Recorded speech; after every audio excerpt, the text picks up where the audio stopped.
এদিকে 15ই আগস্ট ইতিহাস ঘটাতে চলেছে আওয়ামী লীগ। শেখ হাসিনাকে গ্রিন সিগন্যাল তারেক রহমানের। একে একে সফল হচ্ছে ভারতের মাস্টার প্ল্যান। শেখ হাসিনা আতঙ্ক, আওয়ামী লীগ আতঙ্ক। এত ভয় শেখ হাসিনাকে নিয়ে, তাহলে কি শেখ হাসিনা এই দিনে কিছু একটা ঘটাতে চলেছে বাংলাদেশে? 21শে আগস্ট দিল্লি যাচ্ছেন প্রধানমন্ত্রী তারেক রহমান। একে কি বলে খেলার নাম বাবাজি? রয়ের প্রধানের বৈঠক, জাতিসংঘে আল কায়দার রিপোর্ট এবং ভারত, আমেরিকা, চীনের অভিন্ন চাপে বিএনপি সরকারের 180 ডিগ্রি ইউটার্ন। আছে নৌকা ছিল নৌকা, আছে নৌকা ছিল নৌকা, থাকবে নৌকা ইতিহাসে বাংলাদেশে, আমাদের বাংলাদেশে। কালকেই আমাদের লড়াই করতে হতে পারে। লক্ষ লক্ষ নেতা কর্মী ওনাকে ঘিরে মানব ঢাল তৈরি করে রাখবেন এবং লক্ষ কোটি মানুষ তাকে নিরাপত্তা দিবে। শেখ হাসিনা ডিসেম্বরে যে বাংলাদেশে ফিরে আসবে সে বার্তাও ভারত ক্লিয়ার করে দিয়েছে এবং শেখ হাসিনার গায়ে যাতে একটা আচরণ না করে সে বিষয়ে বর্তমান বিএনপি সরকারকে ক্লিয়ার বার্তা দিয়ে দিয়েছে, যাতে একেবারেই 100%। হ্যালো বন্ধুরা, আপনাদের কাছে নিয়ে আসলাম আবারও একটা নতুন টপিকের ভিডিও। তো আপনার টাইটেল এবং কি থাম্বনেল দেখে বুঝে গিয়েছেন আপনাদের সাথে কি টপিক নিয়ে কথা হবে। তো চলেন বেশি ভকভক না করে আপনাদের সাথে ভিডিওটি সবাই মিলে দেখে আসি। যার কিছুটা অংশ বিশেষ ইতিমধ্যেই ভিডিওর শুরুতেই দেখেছেন। তো দর্শক, ভিডিওর শুরুটা দেখেই কিন্তু বুঝতে পেরেছেন যে আজকের নিউজটা ঠিক কতটা গুরুত্বপূর্ণ হতে চলেছে। তাই বলবো যারা ভিডিওটি অন করেছেন নাটেনের সম্পূর্ণ নিউজটি মনোযোগ সহকারে দেখতে থাকুন। তো দর্শক, আর কথা না বাড়িয়ে চলুন দেখে আসবো আজকের সেই কাঙ্ক্ষিত ভিডিওগুলো। তবে তার আগে বলবো যারা এখনো চ্যানেলটি সাবস্ক্রাইব করেননি অবশ্যই চ্যানেলটি সাবস্ক্রাইব করে পাশে থাকা বেল আইকনটি ক্লিক করে দিন। আর যারা ইতিমধ্যেই চ্যানেলটি সাবস্ক্রাইব করে রেখেছেন তাদেরকে অসংখ্য ধন্যবাদ। তো চলুন দর্শক, ভিডিওটিতে একটি লাইক দিয়ে আমরা ধারাবাহিকভাবে সবগুলো ভিডিওর আলোচনা দেখে আসি। শেখ হাসিনা সম্পর্কে এত হুমকি ধুমকি, অথচ প্রশাসনিক কাজকর্ম তো বলে দিচ্ছে কতটা আতঙ্কে রয়েছে তারা। শেখ হাসিনা আতঙ্ক, আওয়ামী লীগ আতঙ্ক। 15ই আগস্টকে ঘিরে বাংলাদেশের সাধু রব। জানা যাচ্ছে তারা নাকি গোপন সূত্রে খবর পেয়েছে আওয়ামী লীগ নাকি কিছু ঘটাতে পারে, তাই নাকি এই সাধু রব। এখন প্রশ্ন উঠছে, এত ভয় শেখ হাসিনাকে নিয়ে, তাহলে কি শেখ হাসিনা এই দিনে কিছু একটা ঘটাতে চলেছে বাংলাদেশে, যে কারণে এত তৎপরতা বাংলাদেশ প্রশাসনের? জানা যাচ্ছে 15ই আগস্ট উপলক্ষে সারা দেশে আইন শৃঙ্খলা পরিস্থিতি স্বাভাবিক রাখতে বিশেষ নিরাপত্তা ব্যবস্থা নিয়েছে র্যাপিড অ্যাকশন ব্যাটালিয়ন। সংস্থাটি জানিয়েছে নিষিদ্ধ সংগঠন, উগ্রবাদী গোষ্ঠী এবং দুষ্কৃতীদের নাশকতা ঠেকাতে গোয়েন্দা নজরদারি জোরদার, সংবেদনশীল এলাকায় নিরাপত্তা বৃদ্ধি এবং র্যাব সদস্য মোতায়েন করা হয়েছে। বৃহস্পতিবার র্যাব থেকে পাঠানো এক সংবাদ বিজ্ঞপ্তিতে এই তথ্য জানানো হয়। আমাদের নতুন পেজ সাবস্ক্রাইব করুন আরো বাংলাদেশের খবর পেতে। র্যাব জানায় 15ই আগস্ট কেন্দ্র করে প্রত্যেক ব্যাটালিয়ন নিজ নিজ দায়িত্বপূর্ণ এলাকা নিরাপত্তা হুমকি পর্যালোচনা করে নিরাপত্তার পরিকল্পনা প্রণয়ন করেছে। পাশাপাশি সংবেদনশীল স্থানগুলো চিহ্নিত করে প্রয়োজনীয় নিরাপত্তা ব্যবস্থা গ্রহণ করা হয়েছে। এখন প্রশ্ন উঠছে, প্রশাসনের তরফে কেন বলা হচ্ছে নিষিদ্ধ সংগঠন? আওয়ামী লীগ তো নিষিদ্ধ সংগঠন নয়, তাদের কার্যক্রম নিষিদ্ধ। প্রশাসনের পক্ষ থেকে যদি এমন মন্তব্য করা হয় তবে রাজনৈতিক দলগুলির বারবারন্ত তো হবে, আর সেটা হচ্ছেও। যে কোনো সাধারণ মানুষকে আওয়ামী লীগ দাগিয়ে দিয়ে তাদেরকে কার্যত কাঠগড়ায় তোলা হচ্ছে, হেনস্থাও করা হচ্ছে। এরপর সেই তীব্রতা যে আরো বাড়বে সেটা তার বলার অপেক্ষা রাখে না।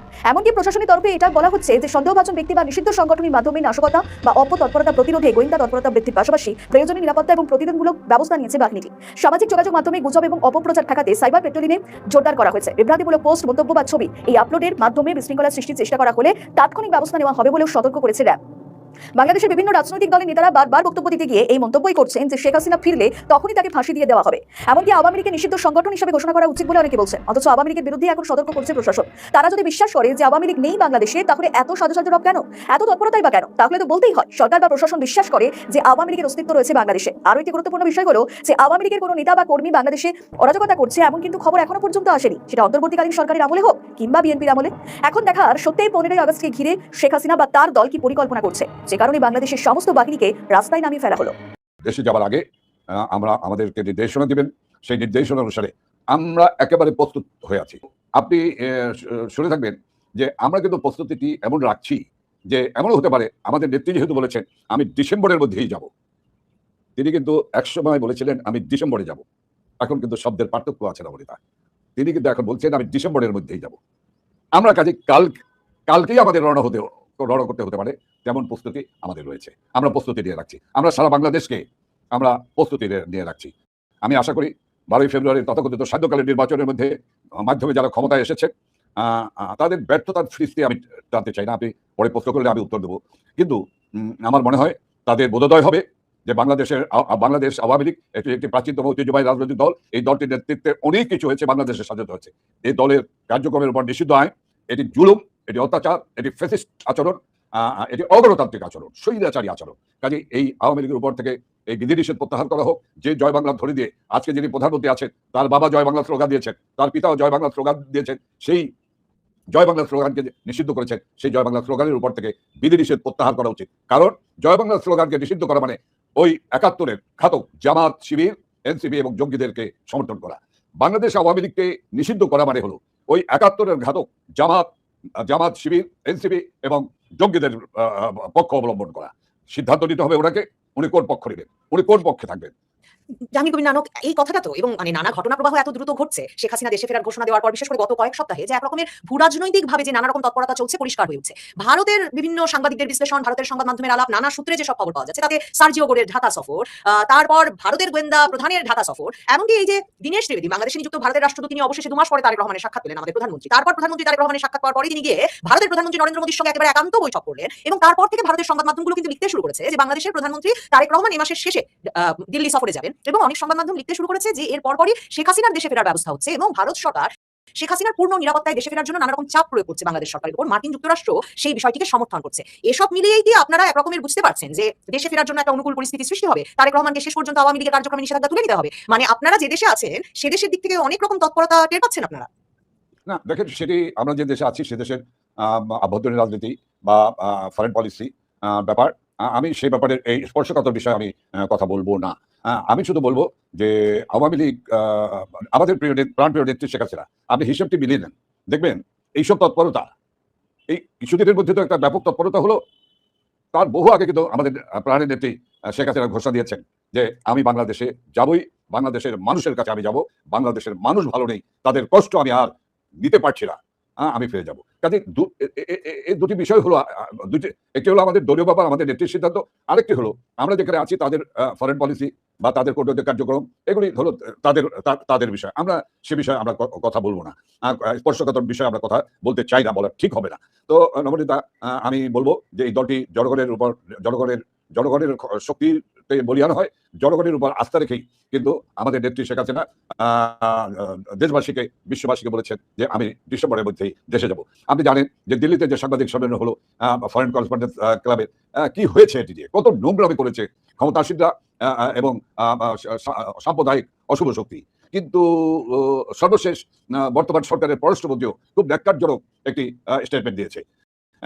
তো কিন্তু তারপরেও তো আমাদের নেত্রী শেখ হাসিনা, নির্ভীক নেত্রী শেখ হাসিনা, তিনি কিন্তু সেই প্রেস কনফারেন্স করেছেন, এবং দেখেন this is the first time যে তার সন্তান সজীব অজের জয় 5ই আগস্টের পর, this is the first time যে এক মঞ্চে এক জায়গায় একত্রিত হয়ে কথা বলেছেন, মেসেজ দিয়েছেন দেশবাসীকে। তো আমি বলবো যে আসলে ক্ষমতাসীনদের কে বুঝতে হবে এই ভারত জুজু এ দেখে বহু রাজনীতি হয়েছে বাংলাদেশে, আমরা দেখেছি।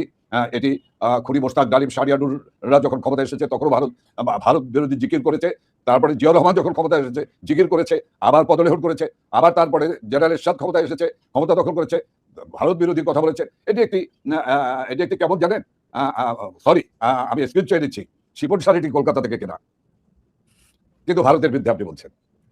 ভারত যখন ভিসা ছেড়ে দেয় তখন 3 মাইল বেবি লম্বা লাইন হয়ে যায়, লক্ষ লক্ষ মানুষ এখন ইন্ডিয়া ভারতে আসতে চায়। ওদের কাছে আসলে হিসেব নিকাশ চাই যে এখানে বাংলাদেশের কত ছাত্র লেখাপড়া করে, কি স্কুল, কি কলেজ, কি বিশ্ববিদ্যালয়, কি অন্যান্য কারিকুলামে, এদের ধারণাই নেই। আর ভারতের যে আজ যে বিষয়টি আমি বলতে চাচ্ছি সেটি হলো যে ভারতের জায়গায় দাঁড়িয়ে আছে। ভারত দিয়ে এত ওনাদের টেনশন, কি স্লোগান দিত, ঢাকা দিল্লি, ঢাকা ঢাকা, সেই ঢাকাওয়ালাদের মূলদ আমরা দেখেছি, পূর্বেও দেখেছি, এবারও দেখলাম। কাজেই এগুলো একটা সস্তা স্টান্টবাজি, যেগুলোর কোনো ভিত্তি নেই, মিথ্যার উপরে, মিথ্যার ব্যাসাতে করা।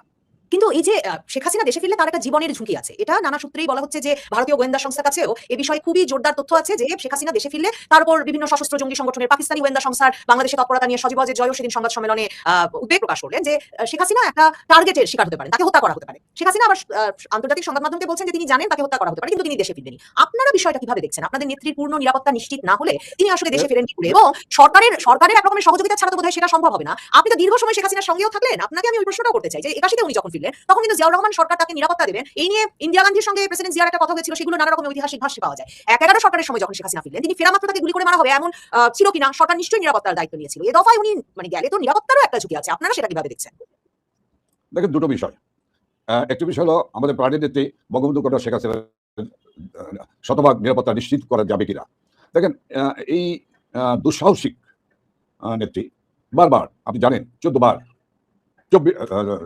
19 বার যাকে হত্যার চেষ্টা করা হয়েছিল, কোটালীপাড়ার 60 কেজি বোমা থেকে শুরু করে চট্টগ্রামে, এবং সর্বশেষ বিএনপি জামাত ক্ষমতাসীন যখন, তখন 21 আগস্ট 2004 সনে যে আর্জেন্স গ্রেনেড রণাঙ্গনে ব্যবহার হয়, সেই পাকিস্তানি আর্জেন্স গ্রেনেড ব্যবহার করে আমাদের নেত্রীর মৃত্যুকে নিশ্চিত করতে চেয়েছিল। দেখেন, এই মানুষটি নামাজি পরহেজগার মানুষ, পরোপকারী মানুষ, মানব সেবার মানুষ।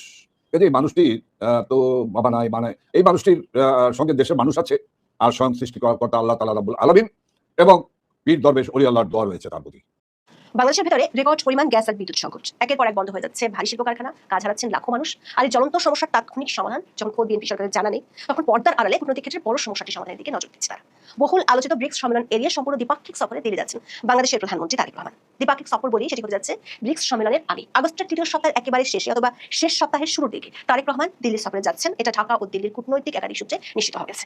প্রশ্ন হলো, কেন ব্রিক্সের মতো একটি বহুপাক্ষিক সম্মেলন, যেখানে বিশ্বের অনেক পরাশক্তির শীর্ষ নেতাদের সাথে বৈঠকের সুযোগ ছিল, সেটিকে পাশ কাটিয়ে ভারতে দ্বিপাক্ষিক সফরে যেতে চান তারেক রহমান? কূটনৈতিক সূত্রগুলো বলছে, সম্প্রতি প্রতিবেশী দেশ দুটি যে ইস্যুটির কারণে চরমভাবে প্যাক চ্যানেল ডিপ্লোমেসির চর্চা করছে, সেই ইস্যুটির কারণেই দুই দেশের শীর্ষ নেতার বৈঠক জরুরি হয়ে পড়েছে। আর এই পুরো বিষয়টাতে থার্ড পার্টি মিডিয়েশন হিসেবে ভূমিকা রাখছে কয়েকটি শক্তিশালী দেশ। ক্ষমতা হারানোর 2 বছরের মাথায় গত 5 আগস্ট বাংলাদেশের সাবেক প্রধানমন্ত্রী শেখ হাসিনা প্রথমবার মতো ভার্চুয়াল সংবাদ সম্মেলনে অডিও বক্তব্য এবং সাংবাদিকদের প্রশ্নের জবাব দিয়ে হইচই ফেলে দিয়েছেন। তার বক্তব্য থামাতে প্রথমে ভারত সরকারকে অনুরোধ করে কোনো ফল পায়নি বাংলাদেশ সরকার। পরে সমালোচনা সত্ত্বেও বাংলাদেশের গণমাধ্যমে শেখ হাসিনার ওই অনুষ্ঠানের খবর প্রচারে নিষেধাজ্ঞা দিয়েছিল। শেখ হাসিনার এমন পাবলিক ফোরামে বক্তব্য দেওয়াকে কেন্দ্র করে ভারত ও বাংলাদেশের মধ্যে সম্পর্কে উত্তেজনা দেখা দেয়। এর আগে বিমস্টেকের সভাপতি হিসেবে তারেক রহমানকে সেপ্টেম্বরের 12 থেকে 13 তারিখ দিল্লিতে অনুষ্ঠিত ব্রিক্স সম্মেলনে যোগ দিতে আমন্ত্রণ জানিয়েছেন ভারতের প্রধানমন্ত্রী নরেন্দ্র মোদী। কিন্তু দিল্লিতে সংবাদ সম্মেলনে শেখ হাসিনার বক্তব্য দেওয়াকে কেন্দ্র করে সামনে আসা উত্তেজনার প্রেক্ষিতে তারেক রহমান ওই সম্মেলনে যোগ দিবেন কিনা এবং আদৌ তিনি ভারত সফরে যাবেন কিনা তা নিয়ে অনিশ্চয়তা দেখা দেয়। 2026 সালে ব্রিক্সের সভাপতির দায়িত্ব পালন করছে ভারত। বাংলাদেশ ব্রিক্সের সদস্য দেশ নয়, তবে ব্রিক্সের নিয়ম অনুযায়ী বিভিন্ন আঞ্চলিক জোটের নেতাদের সম্মেলনের আউটরিচ অধিবেশনে আমন্ত্রণ জানানো হয়। এই আঞ্চলিক জোট হচ্ছে বিমস্টেক বা বে of Bengal initiative for multi sectoral technical and economic cooperation. বিভিন্ন সময়ে সদস্য দেশগুলোর সরকার প্রতিনিধিরা বিমস্টেকের চেয়ারম্যান পদে দায়িত্ব পালন করেন।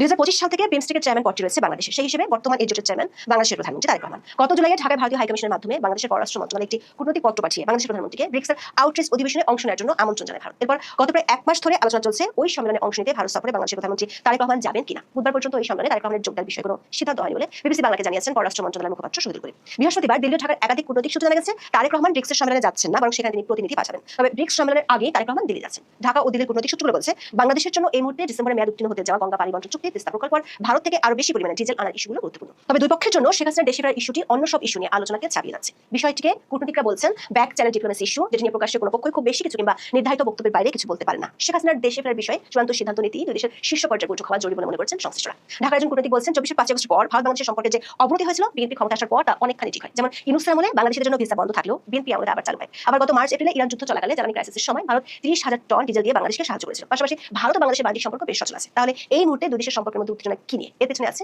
শেখ হাসিনার দেশে ফেরা এবং তার সঙ্গে আছে বাংলাদেশের রাজনীতিতে অন্তর্ভুক্তিমূলক রাজনীতি ফিরিয়ে আনা, যেটি এই মুহূর্তে শুধু ভারতের নয়, বেশ কয়েকটি শক্তিশালী দেশেরও মাথা ব্যথা। সূত্র বলছে, এই ইস্যুতে শুধু ভারত ও বাংলাদেশ নয়, ভূরাজনৈতিক ক্ষেত্রে শক্তিশালী আরো কয়েকটি পক্ষ জড়িত আছে। কূটনৈতিক ভাষায় বিষয়টিকে বলা হয় থার্ড পার্টি মিডিয়েশন। ঢাকার একজন কূটনীতিক বলছেন, ভারতে নিযুক্ত মার্কিন রাষ্ট্রদূত ও ট্রাম্পের ঘনিষ্ঠ বন্ধু সার্জিও বোরের বাংলাদেশ সফর, এই সফরে এসে ভারতের হাইকমিশনের সাথে তার বৈঠক এবং এরপর শেখ হাসিনার দেশে ফেরার ইস্যুটি এতটা আলোচনায় আসা এই থার্ড পার্টি মিডিয়েশনের বিষয়টির দিকে ইঙ্গিত দেয়। ওই কূটনীতিক মনে করেন, শেখ হাসিনার দেশে ফেরার ইস্যুটি এখন ভারত ও বাংলাদেশের জন্য সবচেয়ে ক্রিটিক্যাল ইস্যু হয়ে যাওয়ার জটটি হচ্ছে ওই পরাশক্তিগুলো। বাংলাদেশের সাবেক প্রধানমন্ত্রীকে দিল্লিতে সংবাদ সম্মেলনে অংশ নিতে দেওয়ার মাধ্যমে ভারত সরকার বাংলাদেশের সরকারকে বার্তা দিয়েছে দুই দেশের মধ্যকার আলোচনা শেখ হাসিনা ইস্যু শুরু না করে হওয়ার আশা ক্ষীণ। কিন্তু বাংলাদেশের অভ্যন্তরীণ রাজনৈতিক প্রেক্ষাপট ও পরিস্থিতির কারণে বিষয়টি নিয়ে দুপক্ষ থেকে আনুষ্ঠানিকভাবে কিছু বলা সম্ভব নয়। নয়াদিল্লিতে বাংলাদেশ হাইকমিশনের দায়িত্ব পালন করছেন এমন একজন সাবেক কূটনীতিক বলছেন, যখন কোনো জটিল ও স্পর্শকাতর ইস্যু নিয়ে দুই দেশের আনুষ্ঠানিক সম্পর্কের বাইরে বা অপ্রকাশ্য চ্যানেলে, যেমন গোয়েন্দা সংস্থা, বিশেষ দূত বা বিশ্বস্ত মধ্যস্থতাকারীদের মাধ্যমে সংবেদনশীল বিষয়ে আলোচনা চালায়, সেটি হলো ব্যাক চ্যানেল কূটনীতি। গত 9 আগস্ট ভারতের গোয়েন্দা সংস্থা রয়ের 4 জন শীর্ষ কর্মকর্তা বাংলাদেশে এসেছিলেন। আর তারা যেদিন বাংলাদেশ সরকারের শীর্ষ ব্যক্তিদের সাথে বৈঠক করেছেন, সেদিন ভারতের হাইকমিশনার দীনেশ ত্রিবেদী বাংলাদেশের প্রধানমন্ত্রীর সাথে বৈঠক করেছেন। সেদিন আবার দীনেশ ত্রিবেদী দিল্লি যান এবং সেখানে তিনি ভারতের প্রধানমন্ত্রী নরেন্দ্র মোদীর সাথে বৈঠক করেন। আবার একই সময় পরপর 2 দিন ভারতের জাতীয় নিরাপত্তা উপদেষ্টা অজিত দোভালের সাথে বৈঠক করেছেন ভারতে নিযুক্ত মার্কিন রাষ্ট্রদূত ও ট্রাম্পের ঘনিষ্ঠ বন্ধু সার্জিও বোর। দিল্লির একটি সূত্র বলছে, দীনেশ ত্রিবেদীর সাথে অজিত দোভালেরও বৈঠক হয়েছে, তবে সেই বৈঠকটি সার্জিও বোরের সাথে দোভালের বৈঠকের আগে নাকি পরে হয়েছে সেটি নিশ্চিত হওয়া যায়নি। দিল্লি সূত্রগুলো বলছে, সার্জিও বোর 13 আগস্ট দিল্লিতে আরো 2টি শক্তিশালী দেশের প্রতিনিধিদের সাথে বৈঠক করেছেন, যারা বাংলাদেশের জন্য দাতা দেশ এবং ডেভেলপমেন্ট পার্টনার হিসেবে পরিচিত। তারেক রহমান যে খুব শিগগির ভারত সফরে যাচ্ছেন সেটা ইঙ্গিত দিয়েছেন বাংলাদেশের পররাষ্ট্র প্রতিমন্ত্রী শামা ওবায়েদ। 13 আগস্ট পররাষ্ট্র মন্ত্রণালয়ে সাংবাদিকদের সঙ্গে আলাপকালে প্রতিমন্ত্রী বলেছেন, বাংলাদেশের প্রধানমন্ত্রীর ভারত সফর নিয়ে তার সরকার পজিটিভ, এখনো সম্ভাবনা আছে ভারত সফরের। ব্রিক্স সম্মেলনের আগে ভারত সফর করতে পারেন এমন ইঙ্গিত পাওয়া গেছে পররাষ্ট্র প্রতিমন্ত্রীর কথা থেকে। তিনি বলেছেন, ব্রিক্স সম্মেলনের তো অনেক দেরি, 1 মাস বহু কিছু হয়ে যেতে পারে। সরকার ব্যস্ত রয়েছে, প্রধানমন্ত্রী ব্যস্ত, তার মধ্যে যদি সবকিছু মিলে অবশ্যই ভারত সফর হবে। সূত্রগুলো বলছে, শেখ হাসিনার সরকার পতনের পর অন্তর্বর্তী সরকারের সময় থেকে বাংলাদেশ ও ভারতের মধ্যে যে সম্পর্কের টানাপোড়েন তৈরি হয়েছিল সেটি কাটিয়ে উঠতে দুই দেশের পক্ষ থেকে চেষ্টা ছিল, কিন্তু শেখ হাসিনার ইস্যুটি সমাধান না করে যে আলোচনা আগাবে না সে বার্তা ভারতের পক্ষ থেকে বাংলাদেশ সরকারকে দেওয়া হয়েছে। তাছাড়া থার্ড পার্টিগুলো এ নিয়ে তাদের বার্তা দিয়েছে। ফলে এখন অপেক্ষা দুই দেশের শীর্ষ নেতার বৈঠকের পর দুই দেশের পক্ষ থেকে সমীকরণগুলো চূড়ান্ত করা।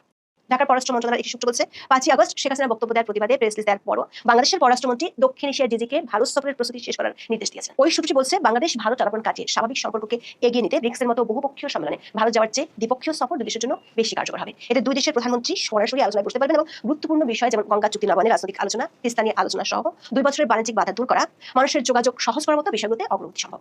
শেখ হাসিনার দেশে ফেরার ইস্যুতেও দুপক্ষের মধ্যে বোঝাপড়া তৈরির সুযোগ থাকবে এই সফরে। সূত্রটি বলছে বাংলাদেশের পক্ষ থেকে প্রকাশ্যে শেখ হাসিনার প্রত্যর্পণের কথা বলা হলো, ভারতের পক্ষ থেকে এর মধ্যে প্রত্যাবর্তনের কথা জানিয়ে দেওয়া হয়েছে। এমন পরিস্থিতিতে ব্রিক্সের চেয়ে দ্বিপক্ষীয় সফর দুই প্রতিবেশীর মধ্যে আস্থা ফিরিয়ে আনতে গুরুত্বপূর্ণ ভূমিকা রাখবে বলছে সূত্রগুলো। সেটি হলো চলতি মাসের শেষ সপ্তাহে নয়াদিল্লি যাবেন বাংলাদেশের প্রধানমন্ত্রী তারেক রহমান। বাংলাদেশ সরকারের পক্ষ থেকে শিগগিরই জানানো হবে দুই দেশের সম্পর্ককে ইতিবাচক, স্থিতিশীল ও জনকেন্দ্রিক ভিত্তির উপর দাঁড় করাতে ভারতের প্রধানমন্ত্রীর আমন্ত্রণে দিল্লি যাবেন বাংলাদেশের প্রধানমন্ত্রী।